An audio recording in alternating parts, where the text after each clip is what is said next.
Hello, everyone. Good morning, good evening, good afternoon, whatever time zone you're in this extremely crazy 2020 that just keeps throwing more and more craziness at us, especially in the. Oh, sorry, I'm getting echo. Especially, I guess, in America right now with all of the instability and chaos that's going on. How are you doing, Hemant? I'm doing as well as can be, but you're right. It is chaotic. Yeah.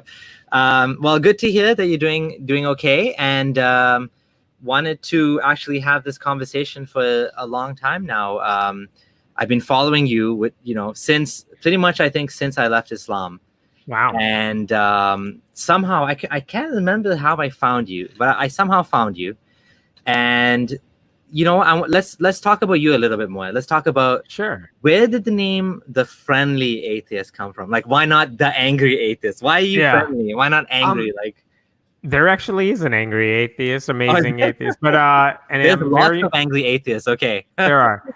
You know what it was? It was about 15 or so years ago when I started my website and started doing any of this stuff. I found that anytime atheists were even mentioned in the media, they were always referred to as angry or militant or staunch or whatever. And I knew that I was doing this weird stunt that would get some publicity. And I was like, well, if they're going to mention the fact that I'm an atheist, I'm going to force them to not say angry. And how do I do that? And I figured if I call the website Friendly Atheist, at least I'm making them say those words together. But the truth is, like, I've met plenty of atheists. Most of them have been pretty damn friendly. And yeah, some of them are not. Some of them are really nasty. But that's the same in any group. But like, it seems unfair that because it's an unpopular belief, that it gets a nasty stereotype associated with it. And if I can do anything to change that, then good. Yeah, it's definitely one of those tropes that atheists are angry, right? And I guess in some way, when you wanna upset the cult, you really need to sometimes, be a little bit different, and you need to be a little bit like right now. I don't know which side you're on. I mean, I think I know. I have a feeling I know, but we won't get into that. You know, what's weird is that there are plenty of things I get angry about, and I feel like that comes through on my website, on YouTube, whatever. And there is always the comment of, "Oh, I thought you were friendly," and it doesn't mean you're not critical. And so I feel like I'm plenty angry about the right stuff. Oh yeah, and the name doesn't contradict that. I mean, the name is the name. I don't even like the name that much. I don't think it fits anymore. It's one of those, like, when you pick something, like, you're probably the same age as me, roughly. Like when you pick something in high school and then it just sticks with you for life. It's like, I don't think that works anymore, but I'm stuck with it. But I don't think it stops me from being angry when I need to be angry. Or critical. Yeah, exactly. So I think that you have a really interesting background because you are ex-Jain. Yeah. Now, Jainism is a religion that like almost nobody knows about, which I think is interesting. Sam Harris always brings it up. Like, when he's comparing, he's like, extreme. You have extreme Muslims, and then you have extreme Jains. Tell us about what does he mean why does he use that comparison? I don't know what he's used lately, but I know the first time I encountered it with him in his book, The End of Faith, he kind of made this argument that extreme any religion is bad. And he also said, like, moderates are providing cover for the extremists. Yeah. But he went ahead and said, if you're extreme Jain, maybe the world wouldn't be so bad. And the reason was Jainism is all about nonviolence. So if you're extremely nonviolent, that wouldn't be such a bad thing. But the reason I left it is because they do have dogma. They do have supernatural beliefs that make no sense. They believe in karma, reincarnation. They believe in a version of heaven and hell and all that stuff that I couldn't buy into. But philosophically, I mean, the idea of being vegetarian, for example, at the very least, like, I can get on board with that ethically, if not religiously, you know what I mean? So, like, philosophically, there's a lot of good principles there. but they do believe in a lot of weird supernatural stuff too that make no sense. So I couldn't call myself a Jain. Do you take any practices from Jainism, for example, meditation? Is there any meditation in Jainism, anything like that? There is. I do not. That's not something that stuck along for the ride for me because it doesn't do anything for me. Okay. But I mean, that I could totally see a secular argument for keeping that around. I mean, just the idea of clearing your mind, focusing on something and not thinking about any, like that's valuable if you like that sort of thing. Definitely. So isn't it true? I mean, this is what I was taught in Jainism. They have like these very long fasts where there's only water. I don't know if it's 60 days or how long it is. It's extremely long time, right? Yeah. So I want to clarify, like, so my parents are Jain and they did it in the US where, and I only bring that up to say, I don't know what true Jainism is because everyone has their variations of it. And I feel like every time I talk to another Jain, our upbringing was slightly different. Even our beliefs were slightly different. Like I felt like I was raised to believe in a God, but Jainism doesn't have a God. Oh, yeah. So it's like, everyone has slightly different things. But in terms of fasting, what my family, my temple around me did during our holiest part of the year, there were basically 8 days you were supposed to fast. And if you did anything, it was you could drink water as long as you had boiled it first. But most of us never did that. Yeah. The way the parents told the kids to do it is like, you should eat once a day. Oh, yeah. But also, if you go back, it's like, wait, there's no reason for anyone to have to do this. And it's downright dangerous when you tell a growing kid to have one meal a day because they're pressured into it for religious reasons, and that's dangerous. And I have, by the way, covered on my site, there are instances where kids have either gotten sick or died because their fasting went overboard. And again, so I mean, for Jainism being a nonviolent religion, the dogma has consequences. Yeah, one of the things I found strange about that, like this whole thing about sweeping away the bugs and wearing a thing over your... Right. The idea is you're not supposed to kill anything, so obviously don't eat meat. But also, if you're supposed to wear a mask because you're not supposed to kill bacteria, you're supposed to sweep the ground so you're not stepping on any creatures or bugs, which again, it can go overboard. But in principle, like if someone's going to go overboard with religion, that seems like a very nice thing to do compared to other things you could do. You know, a funny thing is, if this was Islam, you'd have a scholar like Zakir Naik saying, brother, it was mentioned 1400 years ago to wear a mask. You see, Jainism is a true religion. Oh, yeah. They predicted the coronavirus. You have to wear a mask. Right. Yeah, you're right. It's funny that like the dogma is supposed to be saving lives, but yet it's actually ending up killing actually innocent people. And it could, it can, true. It definitely can. And what do you think about the Islamic fast? So my understanding of it, correct me if I'm wrong, is I mean, you can eat when it's sundown and stuff. So you are eating at least once a day, which gets back to that's kind of what we were doing too.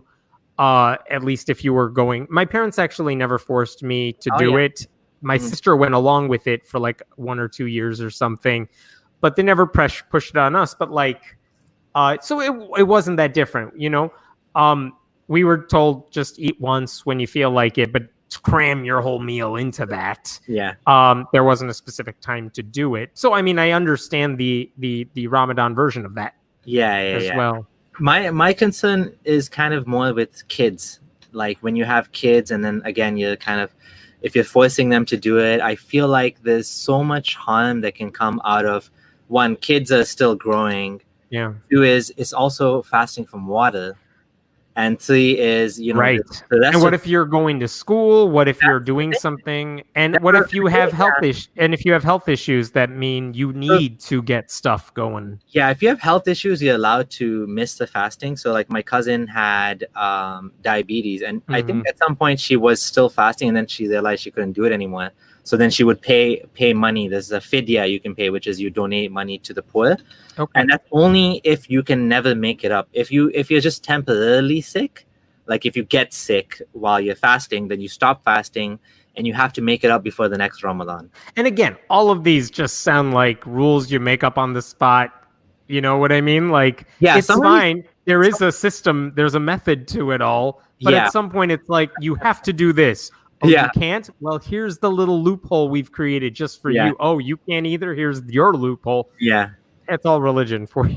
Yeah, exactly. Well, the loopholes are more of an issue in Islam, not with that, but with the longer fast. So, for example, if you're fasting up in the North Pole, then there's no sunset, right? Right, so, right. Yeah, so then you need a huge exception for that, which is, Right. I don't know if it's a huge exception. You need an exception for that because it doesn't make any sense. Right. So whoever came up with this either didn't understand, and it's quite unfair because you end up with a situation where, like in Canada, the fasts are like 17 hours. Let's say Toronto area, they're like 17 hours. If you go up north more to, like, you know, my other cousin is Edmonton, Yeah. dude, it was like 18 hours. Oh, and you gotta wait in summer. So now, but also, like, if you wait long enough. Now, the interesting thing is the Islamic calendar is not intercalated. It's a lunar calendar. It's shorter than the Gregorian calendar. It's not synced up to the month. So what happens is every year it moves back by 10 days. So it cycles through the year, right? And so what happens is eventually we'll be fasting in summer here. Sorry, in winter. So then we'll have like super short fasts, right? Feels like they never took all that into account. Yeah, Muhammad never took all this into account because, well, there's a simple reason: is he didn't know about the time zones. Right. I mean, the religion was born in the Middle East at a time where there was no concept of, like, it's a flat Earth, right? I mean, people thought that, you know, there's the edges of the Earth, and then that's it, and then they thought it was like a little ball going around the Earth. So you know, and do you find that a lot of the dogma gets in the way of people's lives? Now let's talk about Christianity, because you talk a lot about Christianity. Right. Do you think Christianity is harmful to humanity? Because a lot of times in my sphere as an ex-Muslim, you get that comparison a lot, that Christianity is much better than Islam. I don't buy that. But it depends what everyone's doing with it. I mean, maybe your case is the same. Pretty much all the Muslims I know are fine. There's no issue with their faith. I don't agree with it. Whatever. I don't agree with a lot of things anyone does about anything. You know, who cares? Yeah. So it's one of those, like, it doesn't really matter. I would say the same thing about a lot of Christians too. So I don't like that question. Is the religion harmful or not? Because it's a religion. What are you doing with it? Yeah. How crazy is it getting? Because again, if the rules are like, well, you got to fast here, but there are exceptions if you need to be, that probably isn't the worst thing, compared to a, like, fundamentalist Christian religion that says, not only should you ignore science and that it's wrong, but also we're going to brainwash you about this from a young age, and it goes against stuff that's important. And those same people are fighting to change laws to make sure they can push their stuff into schools and things like that. That's where I kick in. That's where I get angry and upset about this stuff. And so, like, there are versions of Christianity that are definitely harmful. I mean, we see it in the Trump administration right now. Like, the people he surrounds himself with is a very specific brand of Christianity that I find very harmful. That is a very popular type of Christianity. But also, there are so many different Christian denominations that actively fight against him that I feel their values match up with mine very much. And so they're fine. Like, I would not waste my time arguing with them about religion because, frankly, like, our differences about God are so meaningless when it comes to what do we stand for? What are we fighting for? They're not harmful. They're fine. They're wrong, but they're fine. And so it's like, okay, I don't mind if more Christians, I wouldn't mind if more Christians were like them. Yeah. So do you call yourself anti-theist? No, because again, what are we talking about? There are plenty of things that I genuinely don't like. And not just like, oh, I don't like this musician, but like politically speaking, I don't there's nothing about my values that matches up with like the Republican Party.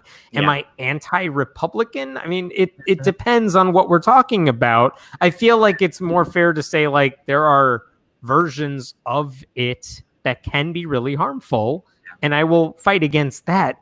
But again, here's why I don't like anti-theist. That suggests that because someone believes in God, that is kind of that's the problem. Mm-hmm. And it's not. It's wrong. Yeah. It's not the biggest concern for me because too many people believe in God and are fine and they do good stuff and we would get along and like they're not the problem in the world. I wish more people were like them. You know what I mean? Yeah. So how can you be anti-theist just because someone's wrong about something else? I don't buy that. I mean, there's so many people that don't share my political views either, but I also don't find them harmful. I find them fighting for the same direction that I want to go in. So fine, I'm not anti those people. I just, whatever, it depends what we're talking about. There's just too many good religious people out there that I don't care if they believe in God. So anti-theist is very broad and it's sloppy. Yeah. I don't get how you could be anti-theist because why are you so...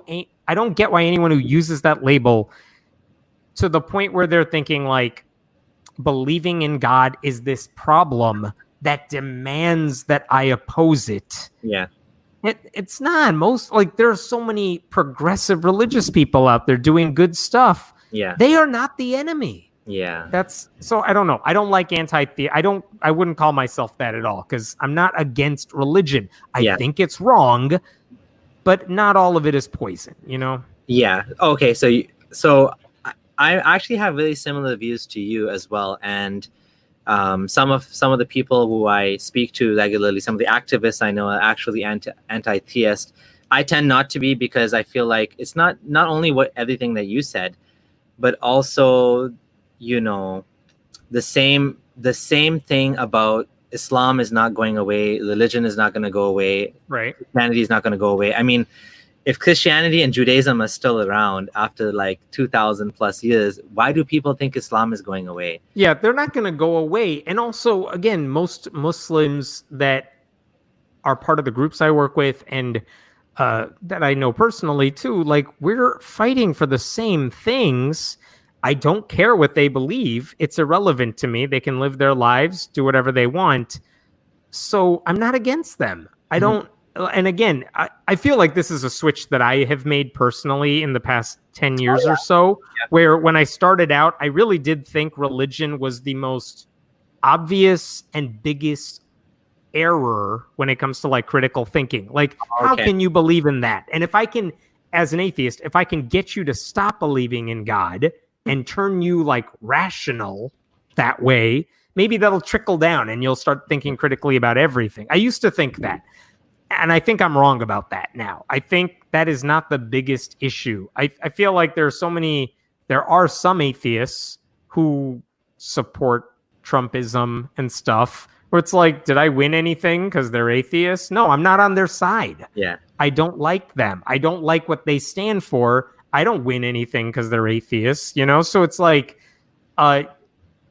clearly being an atheist did not lead them to critical thinking. And I feel like politics is a bigger problem, at least as we're seeing it in the US right now. Yeah. To me, that issue is a bigger issue than our religious differences. So do you think the most important thing is that people follow science, people follow the evidence, people are evidence, like we should be evidence-based creatures, not dogmatic. But the thing is, I agree.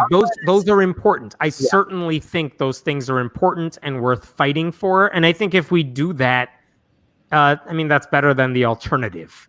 Now the question is that the end all be all of what we do with that? Again, my point, like I know a lot of atheists who would tell you they support science, they are rational people.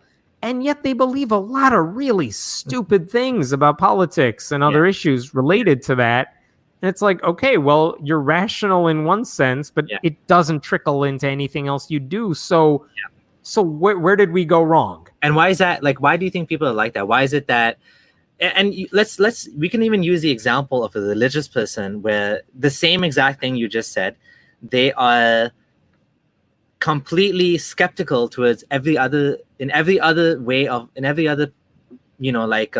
of the life, the evidence based, and they'll go to the best school. If they want to buy a barbecue, they'll do all the research in the world. But when it comes to their particular religious beliefs, somehow there's a blind spot there. It's to the point where some of these people I know, like a Muslim, like for example, pharmacists, the entire the entire field of study is all about how medicine works on and drugs and all of that, yet they don't believe in evolution. And they studied it, they understand it, yet they somehow don't accept it. So there's this huge blind spot. You gave the counter example or the mirror image of that, which is like an atheist that is like skeptical and rational about God, and I don't believe in any of this superstitious fairy tale myths and Santa Claus or whatever. But then when it comes to like other other issues, they're like completely. Is that just a human condition? Yeah, it probably is. And once you get sucked into that rabbit hole, you start believing that anyone who says they are rational and uses all those buzzwords like I'm rational, therefore feminism is a poison. Yeah. They'll start believing that stuff because it feels like it's the same type of thinking, that it's the same language. And they're like, yes, I'm rational, so I'm with you on that. Women do stuff, whatever they say. Like, it is easy to go down that rabbit hole, and I've seen a lot of people do it. I mean, you're on YouTube. You all see this all the time, too.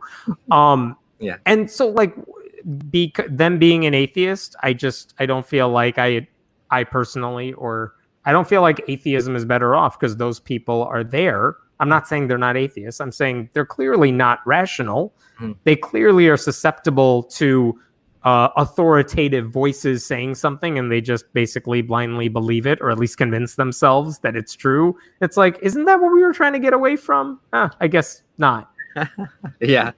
Do you feel like, when you talk about like progressive believers and, you're actually allying yourself with them, and the evidence I've seen, or the surveys I've seen, the polls I've seen show that at least in the US, I think something like 50% of Muslims are actually in support of LGBT rights.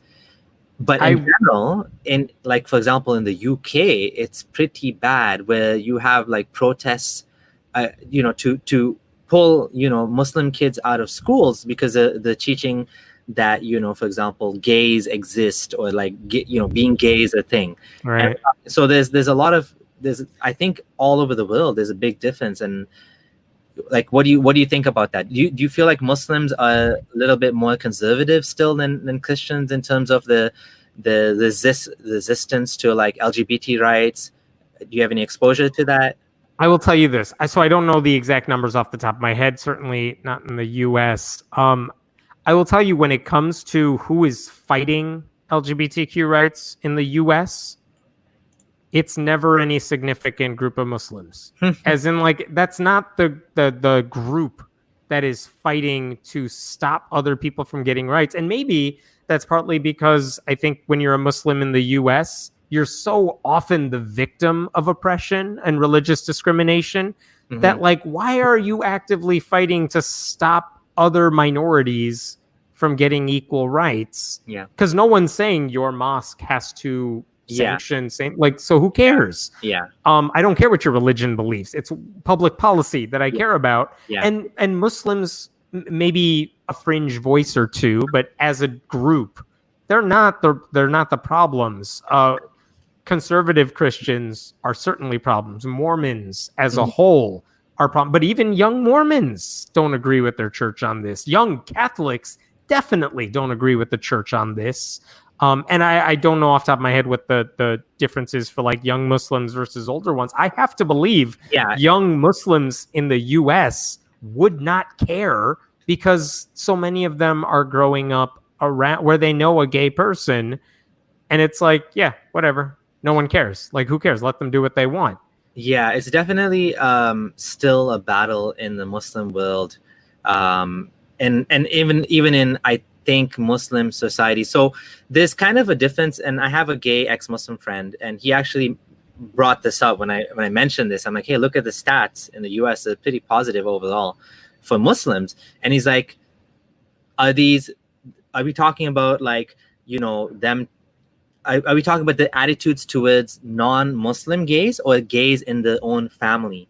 So when it's like the child is gay, yeah, then it's much worse. It's not acceptable. It's still a huge problem. right. And you know, I'm gonna share something. I have a friend. I'm gonna do an interview with him at some point. His name is Frank, and he is a progressive Muslim. So he's a perennialist. He sort of believes in this, you know, there's truth in all religions and there's one God or whatever. And he said he's been trying for 9 years to establish a progressive mosque that is LGBT friendly, and he has given up now. I was sad to see that. Where does he live? He's in the US somewhere. I don't recall off the top of my head. I'll have to double check that. Let me see if I can find out. So I'm only asking because I've heard similar complaints from Christians as well, and I often hear from them like in Ohio. And I don't know what the Muslim community is like there, because like there are some areas in the US where you're going to find more conservative Muslims, others like in larger cities where it shouldn't be hard to find more progressive any religion. But I've heard the same issue within Christians too. Like someone wants to start a more inclusive church, but it depends on where you live and how many people you can get to support you and all that stuff. So yeah, It depends where you're at. I'm not surprised. Yeah, and there is, I don't exactly, I'll have to look into this. I'm not exactly sure what the issue was, but I do know that there was the battle is still being fought in the Muslim community too. And from my perspective as an ex-Muslim, I feel like the problem may be that Islam is a younger religion and it hasn't been tamed by secularism the same way that Christianity and Judaism has. That's my sort of reflection on it. So like when you see like let me ask you, sorry, I don't mean to interrupt, like do you know the answer? When did a lot of Muslims immigrate to the US and or Canada? Like roughly? That I'm not sure. Because I know like for my family, like a lot of Indians came in the 70s, and whatever religious and cultural things were commonplace for my parents' generation of immigrants, a lot of the kids have maybe kept around some of the cultural things and not so much the religious things as much. But what changes just once my generation has kind of assimilated in, it changed. And I don't know if Islam is younger in the US or Canada, where that much distance hasn't occurred yet. So it's a little easier to kind of side with your parents' take on things. Yeah. I don't know if that's the case or not. Yeah. And it's difficult to pull apart the cultural and religious sort of values, because sometimes they go together. Like a good example is honor killing. Honor killing is a very odd one, because technically in Islam, honor killing is not allowed in Islamic teachings. The Quran talks about, you know, the man or the person that buries his daughter alive, she'll be asked about it. She'll be asked, why were you killed on day of death? So it frowns upon killing your daughter. And it teaches, and yet it is a cultural thing. Yet it's a huge thing in Muslim communities, right? And like mainly Muslim communities, and that's the thing, right? So there's some values of misogyny, there's some values of honor, of chastity, of marrying a virgin. Right. Somehow those things convert into honor killings, although technically it's not allowed in the religion. So it's right, because again, it's no one's ever following a religion to a T. It changes as the culture develops and stuff. And this is again where, if that was a thing that might have been acceptable at one point, I have to think that as younger people, especially when they're growing up surrounded by friends who are not of the same religion and culture, you realize, oh, that's messed up. Like, how could my people ever be for that? So even though we do hear those stories, and I cover them often on my site, I don't know that like younger people are growing up overwhelmingly in Islam and thinking that's okay. I think most Muslims in the US would say, no, that's pretty messed up. Yeah.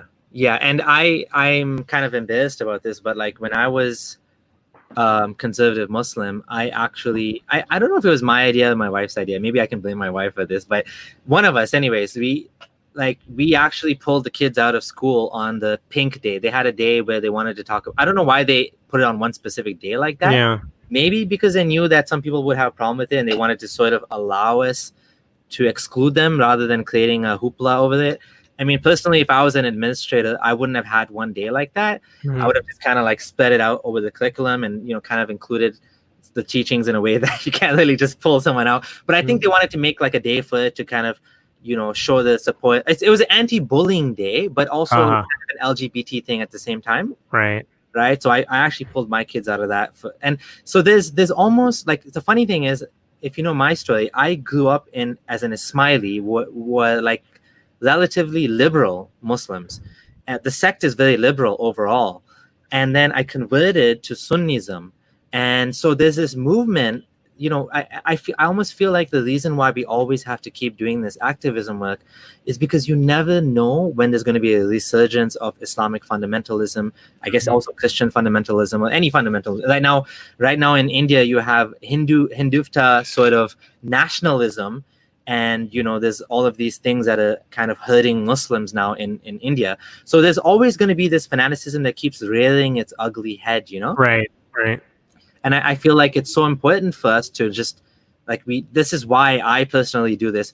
From your perspective, how would you answer the question of why is it important to continue to allow freedom to criticize religion? Or just to, you know, be open about our criticisms and not to block that? I feel like my personal fight is more against conservative religions. And so I feel like what I can offer is to say, look, I've spent the past 10 years plus documenting all the ways religion is used for evil. Look at all the things that go wrong when people believe and don't have critical thinking and don't care about science. Just look at the pandemic stuff. Like, you could see how religion is steering people in the wrong direction.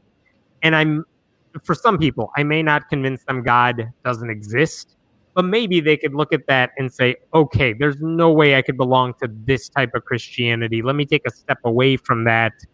And for some people who have talked to me, I have heard them say, I can, if I take a step away, I'll take another step away and another step. And like, eventually they move away from it altogether. So maybe that happens. I don't care. But like, that I have heard from people who said they started moving in those directions. So as someone who's been speaking about atheism for a long time, do you feel like it's important to express your lack of belief? Is it important to kind of talk about that? Yeah, I mean, it does help anytime you see anyone being open about it, because again, depending on where some people live, they don't know anyone else who is an atheist. They don't have a community around them.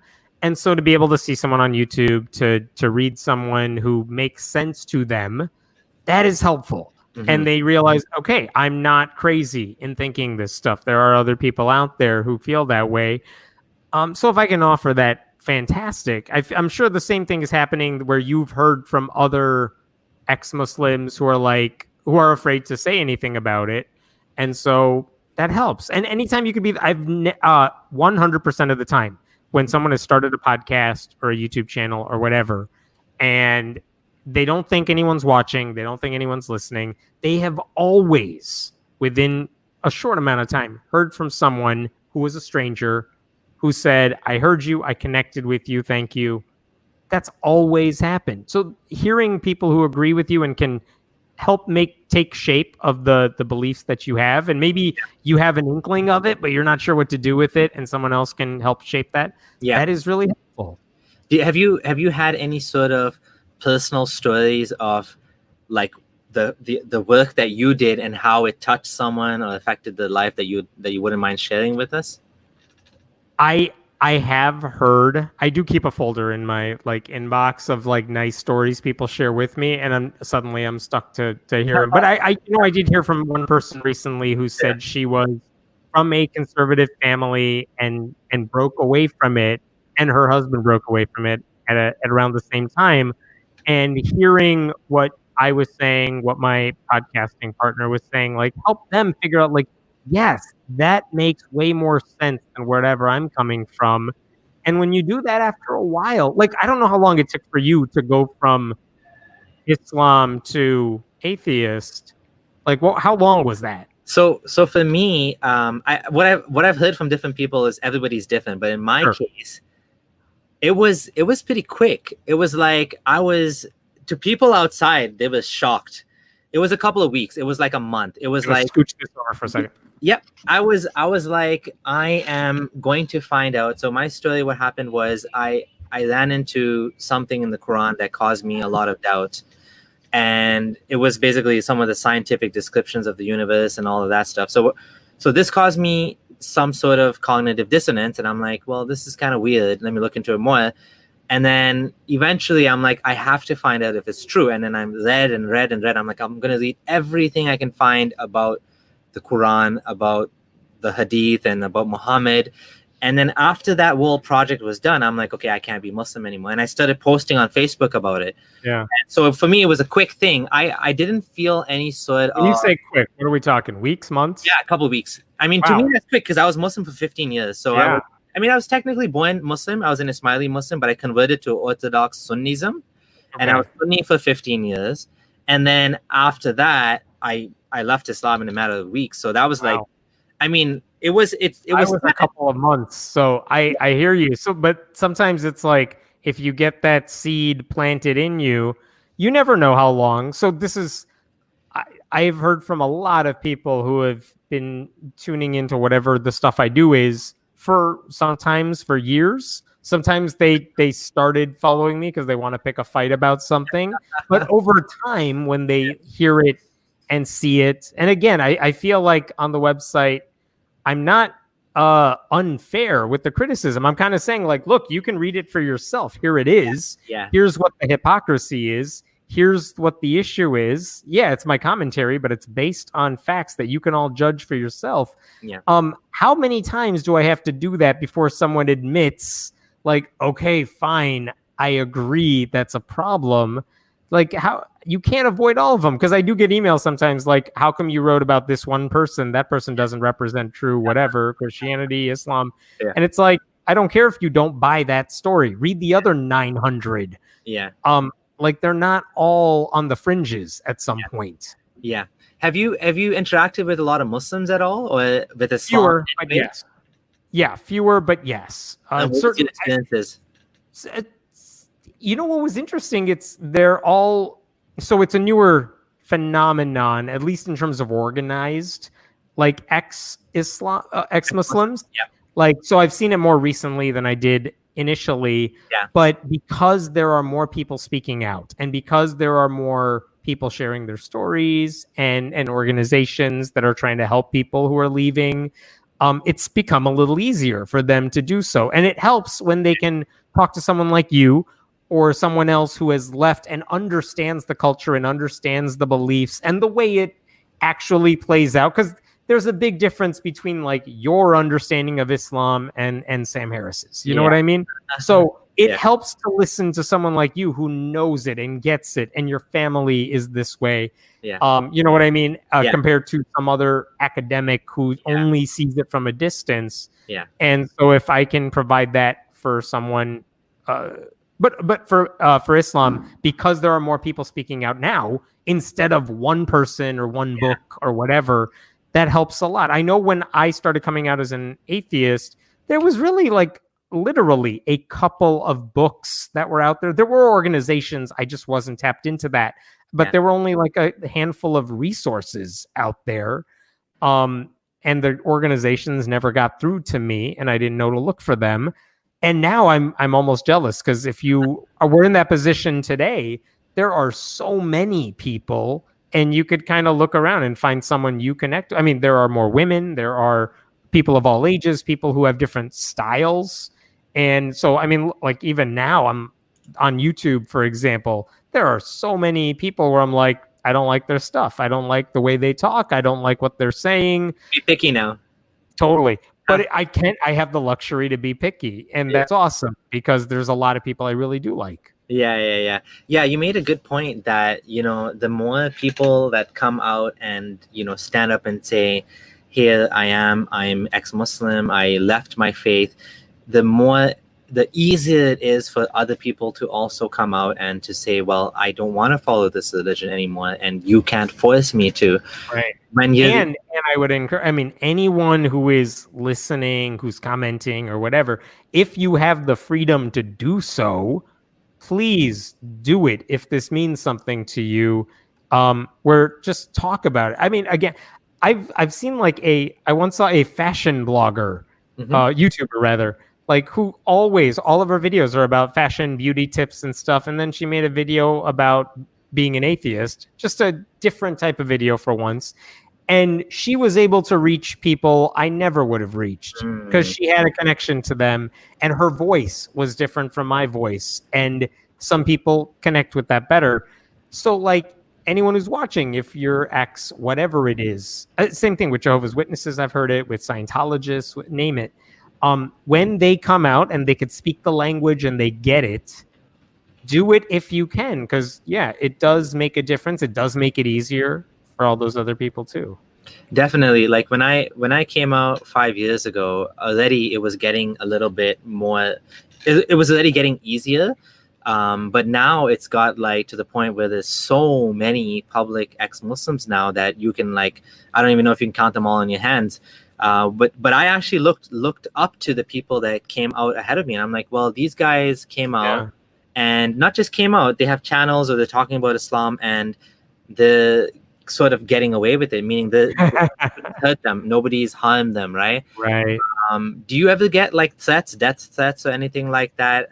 Yeah, not as many as some other people I've talked to. It happens. I deal with them. Or are they just like random trolls? I can distinguish. It's both, but what? Sometimes. Wow. I deal with them as I need to deal with them. Yeah. But I have been fairly lucky in the sense that, like, I mean, I feel like I'm not incendiary like some people are. So the type of right? The type of I get more emails saying I want to debate you than people trying to like come after me or something, you know? I've the worst thing that happened to me, I get a lot. I used to get, when I first came out, I got a lot. Now I don't get barely any. But the worst thing that happened to me is I found out after it happened, like way after it happened, like maybe 6 months or 1 year. I found out from my boss that people had called my company and tried to get me fired. And what they told, I mean, this is crazy. Like, I was shocked to find out that they talked to I don't know who they talked to, but at my company, HR was involved. My boss was, even the president knew about it.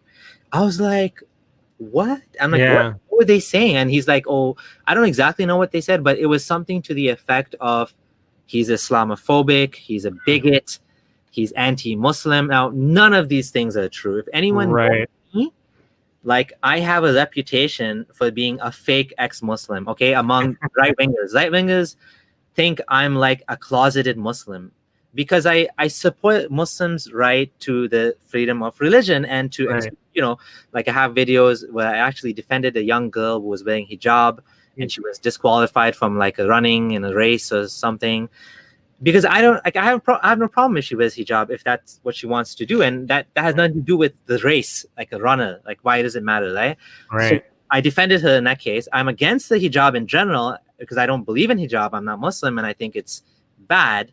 But I give them the choice, and I give them the self-determination to make that decision. So I'm the furthest you can be from being, in my opinion, from being a bigot. I have a track record of trying to not cross that line into bigotry because I feel responsible for what I'm doing. I do not want to be a bigot, and I do not want to be weaponized by the far right, by the far right Hindus or Christians or whoever. I don't want to be that person that's used by them for their agenda. And when you leave Islam, there's a lot of people that try to use you to prove their point. Right. All the more reason it's important that more people are voices, because again, it's It's easy when there's just one person they can point to. It's so much harder when it's like, oh crap, there's 100 of them. They Mhm. all have YouTube channels, whatever it is, you know. So I like it, it's. I have not heard horror stories from people coming out as atheists as much as I used to. It happens, depends Yeah. on where you live. But I feel like for a lot of people who feel that way, there's so many communities online anyway that will welcome them, deal with their questions, help them out. And that is a good thing when they have more resources. Yeah, indeed. So I have to draw a distinction between just leaving Islam or leaving religion and actually being an activist. So in my case, the reason people were attacking me, like I'll give you like a example from my friend. My friend told me, like, this is when I left Islam. I'm like, yeah, I'm moving houses. He's like, okay, okay. And then I'm like, he's like, yeah, I'll help you. You know, I'll help you move. I'm like, oh, that's nice of you. I mean, that's probably the thing. That's like that's a good Muslim thing to do because, you know, he's keeping a relationship with me, Right. he's keeping his ties. You never know. Maybe I'll be Muslim again one day, right? Maybe I'll reach out and say, but then he's like, oh, but you have a blog against Islam, so I'm not helping you. I was like, okay, I'll get movers then. Right, right. But it's like you become, you know, to some people, and this is To where some people.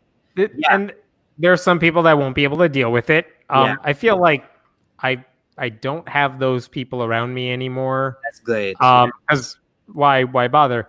But also I go out of my way to make sure this world I stay in it. Like if I'm out with friends or family, this is not what I talk about. Yeah. Unless they ask, which they never do. Yeah, indeed. I was gonna say, like, I feel like in my case, it was a little bit harder than like a non-practicing Muslim because me and my wife, we deep dived into the Islamic community and we were surrounded by very conservative, you know, kind of like what you find from ex-Mormons. So my experience in leaving Islam, I lost all my friends, majority of them. And you know, I had to rebuild my social life, my social ties. I had to make new friends. Same with my wife. She was kind of kicked out in some ways of the circle because she was no longer religious anymore, even though she was still kind of Muslim.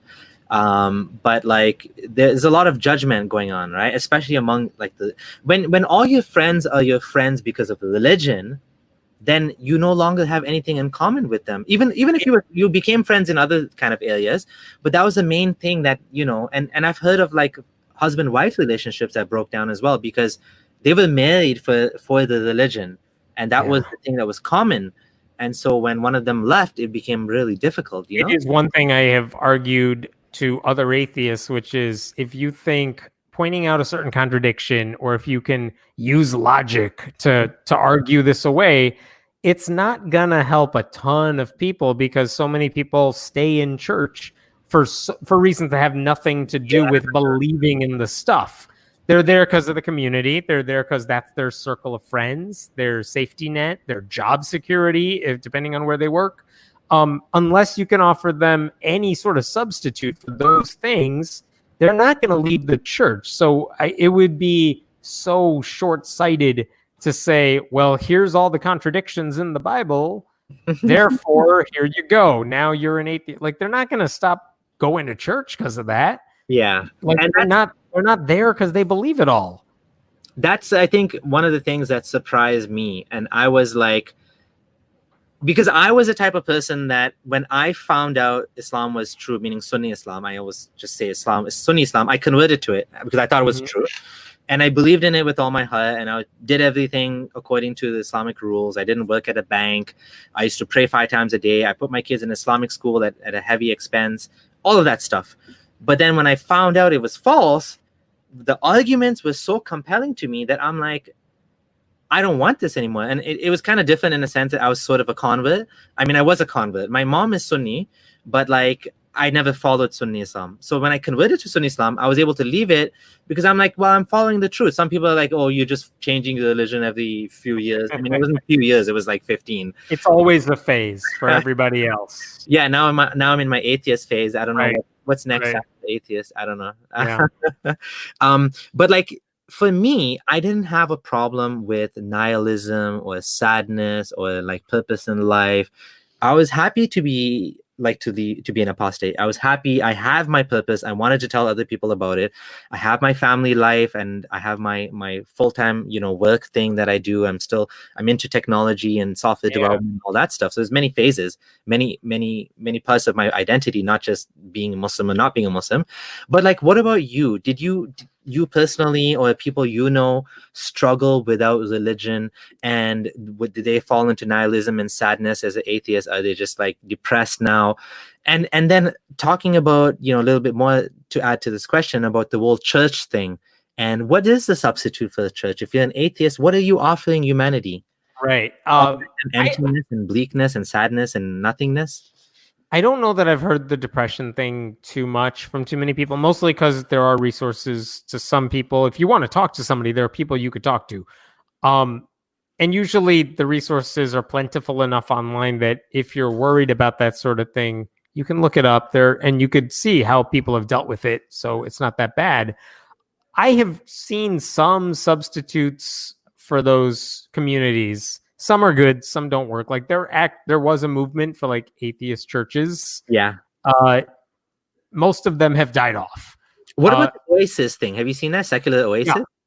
Again, I think there's a couple that are good. They function. They meet regularly. They have a strong knit community. I'm not knocking that. I don't know how much it's spread. Again, if you have a big enough city that you live in that you could pull in a lot of people, you can form a community. That's not a bad thing. It's hard to do that in a lot of places. And again, as someone who is an atheist, like, I don't want to go to that sort of thing.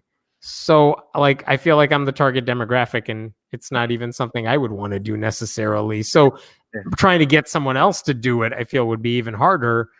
So, I mean, the substitutes are not the same. The infrastructure is not there that it is. I've been to churches. I've talked to people who go to churches where that stuff is really good. Yeah. And like, when you see it, it's like, yeah, I could see why you would not want to leave this religion, even if you don't believe any of it. I could say the same thing for the pastor. Like, I could see why this is not a community you'd want to leave. I mean, just the people are nice. They do support you. Yeah. I feel like that's not a good trade-off. Like, you still have to believe in a lot of stuff, oftentimes harmful stuff, but we don't have the infrastructure. I don't think we can, because the thing that binds it all together is this belief in stuff that's not true. And if we're not going to keep that, it's really hard to make everything else stick. Because what do you have in common? Like, I don't have a lot in common, I feel, with a lot of other atheists. Or at least I could find you a lot of other atheists where I'm like, I don't want to hang out with them at all. So what is it that's binding us together? Not much. Yeah, I guess in the absence of a shared belief in a deity or creator God and certain dogma, and then all of the rituals. But do you think that like religion survived for so long because it had some sort of benefit to humanity, or is it? It does bind you together with people you might not have anything else in common with. That is a strong thing. You cannot find that with a lot of other things. And we've seen other substitutes for it, like maybe a sports team. If you're a fanatic for a team, you could run into a stranger out at a party somewhere. You know nothing about them, but if you're both fans of the same team, you have a link all of a sudden. You'll talk about that for hours. And if you're living in a society where you got to work together, religion functions for that. Like, it will bring you together because you're both on the same page with something. I could see how that works, but we have other ways to deal with it, and you don't need to believe in the other stuff. I feel like one thing I want to happen is I want there to be more agnostic Muslims. So not necessarily ex-Muslims, but like Muslims that, like, they don't really believe, and I want that to become acceptable. Right now so like there's so much judgment in the Muslim community that it's like not just between different sects. So for example, Shias judging Sunnis. For example, there was this story that went viral on Twitter where there was a Shia girl that died, and this Sunni guy was fundraising for her until he found out she was Shia. And then he was like, oh, I can't do this anymore. And it was like a huge like controversy because like all of these people had given him money already, and now he's like, I'm just gonna cancel the whole thing. And people are like, why? She's dead. I mean, like, but it's something to do. They were like, oh, I don't want to give to the Shia mosque. So there's definitely hardliners that are preaching, for example, Salafis, or also known as Wahhabis. They are always preaching anti-Shia rhetoric, that Shias are disbelievers and they're not proper Muslims, and you can't marry them, or you should not mix with them, and this and that. So there's that element in the community still. But like what I want to see is, I want people to get to the point where it's maybe the Muslim identity is still there, but you still go for Eid, but you don't really believe in it. You know what I mean? Right. And that's happening in other religions. I suspect it would happen to Islam too. I mean, it's already happening with Christianity, Catholicism especially, where people go through the motions when they're younger. They might go through it later on, but when they realize they don't have to, and especially when they see the damage, the Catholic Church is causing, when they see evangelical Christianity associated with Trump, it's like, you know what? I don't want to be a part of this thing, even if I like some of the traditions, some of the aspects of it. I can get rid of most of it and I would be just fine. And again, part of what helps that transition happen is more people coming out and saying, yeah, this is what I do. I don't do all that stuff. Yeah. Maybe I do Christmas, but I don't do the rest of it. And so when you have more ex-Muslims or even doubting Muslims speaking up and saying, yeah, this is where I'm at, it's fine. Yeah. The more people who say that, you see that, and it's like, oh, all right, I can deal with this. Yeah. One of the comments is saying any move to liberalism is actively opposed by Muslims and even Muslim majority countries. That's probably true. Like in a Muslim majority country or in a theocracy, that's going to be really, really hard. Yeah. But if you're in the US, if you're in Canada, where there are other people around you who don't care, like it's easier to assimilate in that direction. And again, even in theocracies, and I've heard plenty of stories about this, the underground networks for people who don't believe, you kind of find each other. I've seen even at Brigham Young University, the Mormon school, the number of ex-Mormons, they all know each other and they all hang out and talk about this stuff. Yeah. But it's not official. You wouldn't find their Facebook page or anything. They know how to find each other. Oh yeah. I think one of the worst places in the world to be an ex-Muslim right now, in my opinion, is Pakistan. I don't know why, you would think it would be Saudi, right? But it's Pakistan. It's like, in some ways, Pakistan is worse than Saudi. It's bizarre. Yeah. It's just like they've taken the Saudi sort of fanaticism to a new level. Right. And again, this is as much a cultural thing as it is just a religious thing. So yeah, if you hear stories about people who question Islam or leave it, and then bad things happen to them, that just becomes a self-fulfilling prophecy, right? Like you cannot leave. Yeah. Or you have to be very careful. I've heard it from atheists too, who live in theocracies, who make videos and come out, and they've been hurt, they've been killed. They are underground when they say it. Like they have to do it very carefully, and it is much, much harder. Absolutely. What's your advice to these young people who are so what's your advice to young people that want to come out and to be authentic about what they believe, to the family, to the parents, to the spouse? Some of these people are married, or girlfriend or whatever, boyfriend. What's your advice to them? Sure. I'm assuming they live in a Western country. Some of them might be in the West. So in the West, I guess it's much easier. Let's start with the West. If you have doubts, one, no one's forcing you to make a decision. Keep studying, keep reading. No one says that the deadline is this date and you have to figure it out. Yeah. So keep learning. If you have questions about religion, keep questioning. Keep seeing if you could find the answers. Keep seeing if there's someone you connect with who you could hear a lot of the stuff they're saying. That helps. And also, if you are in a position where your family might not like it, or your spouse might not like it, you don't have to say I don't believe any of the stuff. You married me thinking I was this. I'm not that anymore. Raise the questions. I'm not sure I believe in this aspect of religion, and see if we can get that discussion going. And I've heard more times than not, you raise those questions and you find out, oh, someone else doesn't believe this stuff either. Yeah. So you don't have to say like, I don't think I believe in God. It's more like, I don't know about this communion wafer. I don't know that this tradition makes a lot of sense, and just see what that gets you. Yeah. Okay, so what about people going the opposite direction? What would you advise young people? And I've seen a bunch of them who are returning back to Islam or Christianity. I mean, in my case, I know a few people that are ex-Muslim. Yeah. So left Islam and now they're Muslim again. Would you give them any advice? What would you say to them? That's fine. It's your journey. You do what you want. I would say, like, now that you've been on all the sides, I mean, I hope you have a way to talk about it, a way to answer those questions. Because, like, whatever doubts you had that made you leave, did you suddenly find answers for them? Or do they satisfy you? But also, I don't care. I don't care what you think. It's more like, okay, if you want to believe that stuff, you can believe that stuff. Who cares what I think about it? But also, there's a difference between you or whoever's going back and someone who wants to force that on other people. Yeah. That I have a problem with. That I will fight against. And so, like, if someone says, like, I believe in this religion now, I think my answer, even to close friends, would be, I totally don't care. It doesn't affect me in any way. And I'm not going to try to convince you not to do it.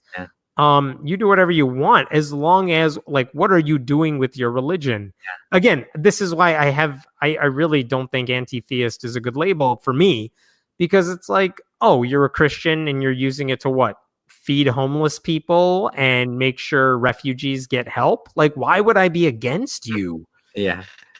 Priorities. Now, it's been an hour, so I'm gonna go to a few questions, and then I want to ask you, and then we can also share whatever you'd like to share. Sure. One of the questions was, can you please ask Hemant if he thinks Abrahamic religions are better or worse than the Dharmic religions, Hinduism, Buddhism, or Sikhism? Again, my experience with Abrahamic religions in the US is that they have more political power, and I've seen them anytime the religious people get that political power, like the right-wing Christians, they have used it to hurt other people. So I'm not a fan. Like, there are, I think, at least one or two Hindus in Congress. Oh yeah. They are not problems. There are Muslims in Congress. They are not problems. And so I have no issues with the Dharmic religions, and honestly, I have no problem with most of the non-right-wing Christians in Congress either. I don't think it's a question of better or worse. It's like, what are you doing with it? And it's very hard for me to find a lot of examples of, like, Hindus hurting people in the US or Buddhists hurting people in the US. They're always extremists, but, like, not a lot relatively speaking, in the US. What is your view, Hemant, of the generous use of Hinduism extended on today's atheists and atheism by some? I don't know. I haven't seen it. I don't know what that is talking about. I need more than that. I don't know what that is referencing, because I haven't seen it either. If you want to just elaborate on that. Next question is, one second. Oh yeah, this is what I wanted to ask you. This is my question. What project are you most proud of? Oh man, I try to do a bunch of different ones. I think. What would you like to share? Last year I did a project where I just did a deep dive into the history of the Pledge of Allegiance, and I just put out a podcast about the history of the Pledge of Allegiance, and that was it. I just put it out there. I did a Kickstarter for it, but, like, it was out and then it was done, and then I left, and then I didn't go back to it. Like, but I was really proud of that. I did a book with a friend called Queer Disbelief. Like, as a straight cis guy, it was cool to kind of dive into how religion and LGBTQ rights intersect. And sometimes it's good, to my surprise. Like, so she wrote it, I edited it, but I was proud of that book called Queer Disbelief. I also like the YouTube channel because I didn't think I would ever do that. Oh, yeah. And this is with the Atheist Voice, my old channel, and even the new one, but I didn't think it would be interesting for me. And when I've given talks anywhere, I feel like like I'm making this up, I'm exaggerating, but like if you're under 30 years old, they only know me because of YouTube. And it's really people who are older who know my blog, and I feel like I spend all my time on my blog. So it was an interesting thing to realize, oh, I can change my medium and I can reach a whole different group of people doing what I always have done. So I don't know. I've always tried to keep it different and changing. And so there's a bunch of projects like that. Very nice. So if anyone wants to check out Hemant's different things, there's thefriendlyatheist.com. You can click on so probably the easiest one is if you click on the title and you click on The Friendly Atheist, it'll take you right to his channel. So you can also subscribe to his channel. Please do subscribe to his channel as well. And he has nice short videos, which are quite interesting, just like the ones on your old channel. Thanks. Happy to see that. But me, I've personally interacted with your blog. So I've ran into your blog, not your YouTube channel, but your blog actually. Yeah. And I think that's where I found you in the first place. Awesome. I'm glad. I like the blog for sure. Okay. And yeah. Okay. So this is a funny comment. Can you mention that Hemant's view seems to be very US-centric? Yes, of course. He's speaking. I mean, that's where I'm from. That's what politics I have to deal with. Like he's not going to talk about India if he lived in US his whole life. I'm not going to talk about, I mean, I might mention here and there little small things here and there, but my focus would be Canada and his focus would be the US and his experiences. So yeah, and look, there are bigger religious problems in other countries, depending on like different religions are different problems in other countries. Yeah. Yes, exactly. Speaking about the US stuff, because that's what I deal with. Exactly. So is there anything else you wanted to share, Hemant? Oh yeah. Other questions? 3 quick questions for you. Yeah, let's go. Quick questions. Okay, what's your favorite type of music? Just quick. Oh man, God, I don't even know. What am I listening to? I feel like it's been Broadway songs lately. Oh yeah. Broadway songs. Hey, what's a good movie that you've seen recently? God, I'm so bad at this game. Giving you a hard time at the end. Oh, I did watch something. Is there something on Netflix? What I watched Hannah Gatsby's new stand-up special, Douglas, on Netflix. It was really good. Nice. Jesus or Muhammad? Oh, come on. Not answering that. Trick question, right? Okay. Chocolate or vanilla? Chocolate. Okay. Sprinkles or no sprinkles? Sprinkles. Okay, there we go. All right. So, would you like to add any final comments to a conversation? Anything else you'd like to share? Obviously, I shared your channel details. Sure. No, check out my stuff. But honestly, if you watch this stuff, and I'm glancing at the comment thread. I know people always ask about this stuff too. But if you have an opinion about this stuff and you like watching it, try considering, if you can, if it's safe, to do it yourself, because all you need at this point is like an iPhone and good lighting. Not even like start it, put it out there. It is always going to be cringy, like when you look back on it, but just start doing it and try to improve it over time. It'll get better, but we need more voices. You know what I mean? I don't care where you're coming from. Everyone has an interesting story. Get out there and tell it, and you'll find your own style, and you'll find your own type of thing you want to talk about. Like personally, I don't like talking about my personal life too much outside of like the atheism stuff, which I talk about all the time. But I like commenting on like US politics. So I feel like that's a good niche. I can fit in there. Indeed. Yeah. And I tend to talk a lot about my personal life. Yeah. Which again, I feel like that's a story I would want to hear, especially if I am Muslim or I'm doubting Islam. Like that's a story I want to hear. I need to hear it.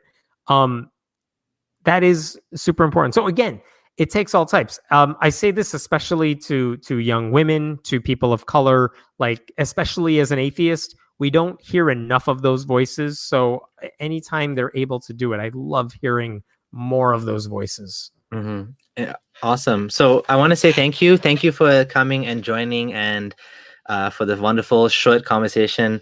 A little bit shorter than usual, but it's a little bit late. But yeah, thank you for making time for me. Thank you guys.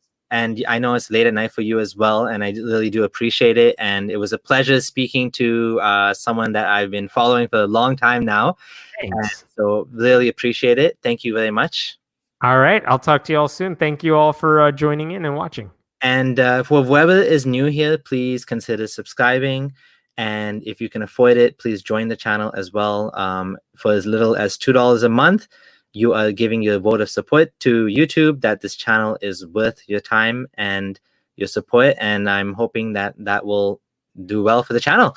Thank you, everyone. And have for me, good night. And I guess good morning for the rest of you. Bye. Bye.